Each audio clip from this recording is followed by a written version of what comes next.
Marc Marquez sebenarnya dilarang berbicara ke publik soal motor barunya, namun suara yang bocor dalam siaran langsung tes MotoGP Valencia membuat publik mendengar semuanya. Alasan kontrak yang belum benar-benar habis dengan Honda membuat Marc Marquez tidak bisa berbicara ke hadapan media setelah tes MotoGP Valencia. Juara dunia 8 kali itu dilarang berkomentar soal motor barunya yaitu Ducati Desmosedici GP, apalagi membandingkannya dengan motor lamanya yaitu Honda RC200V. Tentunya memberi umpan balik dengan kru tim yang baru tidak dilarang. Kalau tidak, buat apa repot-repot ikut tes pasca musim, ya kan? Dalam pembicaraan yang tampaknya terjadi setelah run pertama Marquez dengan Desmosedici, terdengar komentar pembalap yang masih berusaha mencari kepercayaan diri dengan kuda besi barunya. Marquez sempat berujar jika dia mengeram dengan agresif maka ban belakangnya akan terangkat dan motornya mulai menjadi kurang stabil terutama di tikungan pertama. Sehingga dia harus mengeram dengan halus, tetapi saat mencoba untuk masuk ke tikungan Marquez merasa lebih sulit daripada motor Honda. Adapun keunggulan Ducati yang segera dirasakan Marquez adalah motor yang sangat stabil dan kemudahan dalam memasuki tikungan dengan cepat. Bukan berarti tidak ada nilai plus dari motor lamanya. Marquez menyoroti jeda akselerasi yang lebih lama dari motor Ducati saat sedang melibas tikungan dibandingkan Honda. Kekurangan Ducati ini pernah diungkapkan pembalap tim pabrikan Ducati Francesco Bagnaia. Seperti yang diketahui, musim depan Marquez akan menggunakan motor Ducati Desmosedici GP23 yang dipakai Bagnaia untuk merengkuh gelar juara dunia MotoGP 2023. Dalam interview dengan Motorsport Magazine, Bagnaia mengakui bahwa dia harus lebih sabar dalam melesat keluar dari lintasan dengan motor versi 2023 dibandingkan 2022. Peningkatan dalam area grip menjadi penyebabnya. Bagnaia mengatasinya dengan membuat slide ban belakang ke arah tikungan saat masuk. Dia mengambil waktu lebih cepat dalam corner entry.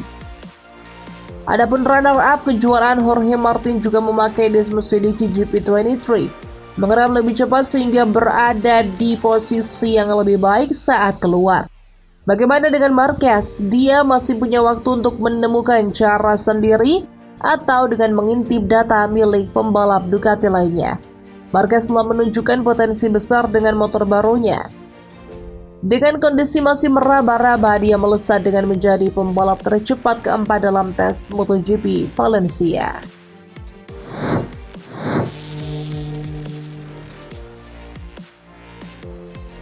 Salah satu pembalap yang mendapatkan perhatian dari Pedrosa adalah pembalap rookie Pedro Acosta yang dijuluki si bocah ajaib. Acosta telah menjadi perhatian sejak debut emasnya di Grand Prix hingga telah merebut 2 gelar juara dunia di Moto3 dan Moto2 dalam waktu 3 tahun saja. Kebetulan juga Acosta menjalani debut dengan motor KTM RC16 yang dikembangkan Pedrosa selaku pembalap penguji sejak 2019. Pertama kali menjajal motor MotoGP, Acosta mengakhiri sesi tes di urutan ke-18 atau terpaut 1,223 detik dari pembalap tercepat. Walau selisih waktu lapnya masih jauh, Acosta sudah terlihat natural di atas motor MotoGP yang lebih rumit, salah satunya karena teknologi kontrol elektronik yang jauh lebih maju. Sebagai perbandingan saat Marc Marquez, sosok yang sering disandingkan dengan Acosta karena sama-sama ajaib, menjalani tes pertamanya di MotoGP pada November 2012. Kecepatannya juga tidak istimewa, dengan agenda tes pasca musim yang lebih lama yaitu 2 hari. Marquez mengakhiri debutnya dengan gap waktu 1,081 detik dari pembalap tercepat yaitu Pedrosa.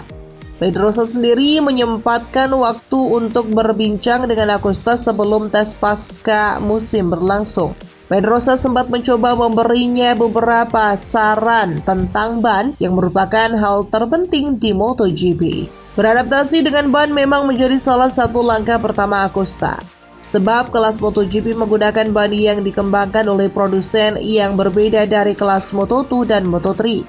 Ban semua tim MotoGP dipasok Michelin, sedangkan Dunlop memegang kontrak untuk 2 kelas terbawah sampai akhir musim lalu. Belajar mengatur ban hingga menentukan kompon yang tepat untuk balapan juga harus dilalui Acosta jika ingin mengekspresikan talentanya secara maksimal. Soal menentukan kompon ban misalnya, ini tidak sederhana yang dikira. Bahkan pembalap berpengalaman sekalipun bisa melakukan kesalahan. Bantuan dari sosok legenda pun tidak hanya diterima Acosta saja. Legenda balap lainnya yaitu Valentino Rossi sering membicarakan soal opsi ban dengan murid-muridnya, salah satunya Francesco Bagnaia.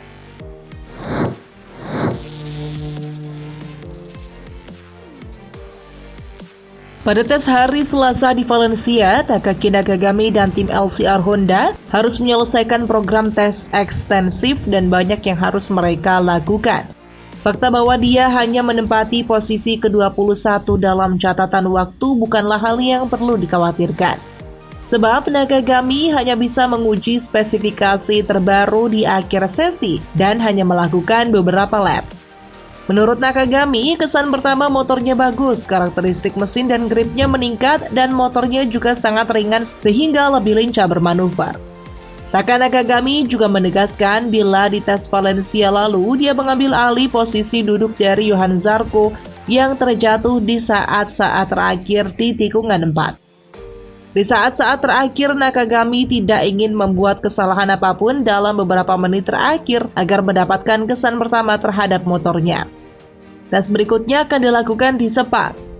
Nakagami menjelaskan bila Honda memiliki suku cadang dan mesin berbeda, jadi dirinya akan melihat dan mengujinya. Nakagami pun bisa merasakan potensi tertentu dari suku cadang baru ini.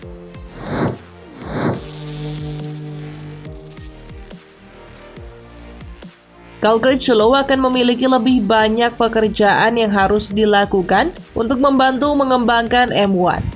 Sebagai seorang penguji, dia berusaha untuk memanfaatkan seluruh pengalamannya dan dia juga melakukan pada tes baru-baru ini di Valencia, di mana dia berkesempatan untuk memberikan umpan balik lebih lanjut kepada para insinyur mengenai pembaruan teknis yang dilakukan di 3 bidang, sasis, aerodinamis, dan mesin. Mengenai konsesi, pembalap asal Inggris itu mengutarakan bahwa dengan aturan baru ada banyak skenario berbeda yang bisa terjadi. Menurutnya, Yamaha sudah mempunyai rencana untuk menugaskan dirinya melakukan 3 wildcard. Crutchlow juga mengatakan apa yang dibutuhkan Yamaha untuk berkembang di MotoGP. Menurutnya, yang kurang dari Yamaha adalah jumlah motornya di lintasan. Dengan hanya memiliki 2 motor dari tim pabrikan, para pembalap Yamaha harus melakukan semua tes yang bisa dilakukan di pramusim. Dan menurut Crutchlow, hal ini sangat menghambat pembalap utama Yamaha. Setidaknya sampai akhir tahun 2024 belum ada tim satelit Yamaha. Salah satu tujuannya tentu saja untuk mendapatkannya kembali tim VR46 yang terikat dengan Ducati untuk 1 tahun lagi. Namun dengan hasil yang diraih saat ini, mungkin VR46 tidak terlalu berkeinginan untuk berubah.